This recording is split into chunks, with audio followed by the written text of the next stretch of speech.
טנטורה תפסנו הרבה ערבים, אספנו אותם. קומו, קמו, הרג את כולם. הכפר נמחק. שאכן אמרו שהיה טבח.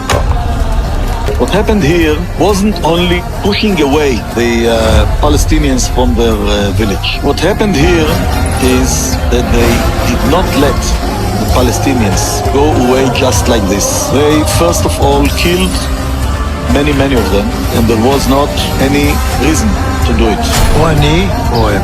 מדינה לוקחים עם חרב.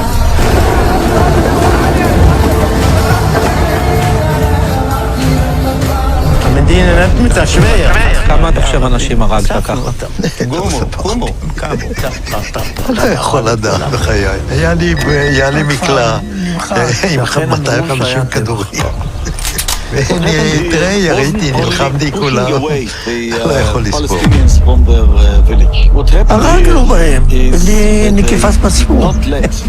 מצב נוראי, התעללו בהם ולקחו להם את איברי המין ותקעו להם בפיות. אחד אנס שם איזה ילדה בת 16 משהו כזה.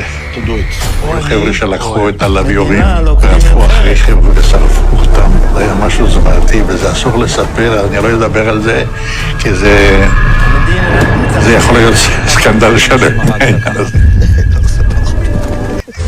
טנטורה תפסנו הרבה ערבים, היה לי מקלע קומו, עם 250 כדורים. הרג את כולם.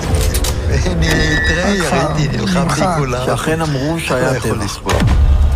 What happened here wasn't only pushing away נקיפת the Palestinians from their מצב נוראי, village. What התעללו happened בהם here ולקחו להם את is איברי that המין they ותקעו did להם not let בפיות. אחד the אנס שם Palestinians איזה go ילדה בת away 16 just like משהו this. כזה. They first of all killed חבר'ה שלקחו את many הלוויורים of them, and there ועפו was אחרי not חבר'ה any ושרפו reason אותם. זה היה to do משהו it. זוועתי וזה אסור לספר, אני לא אדבר על זה כי זה יכול להיות סקנדל שלם.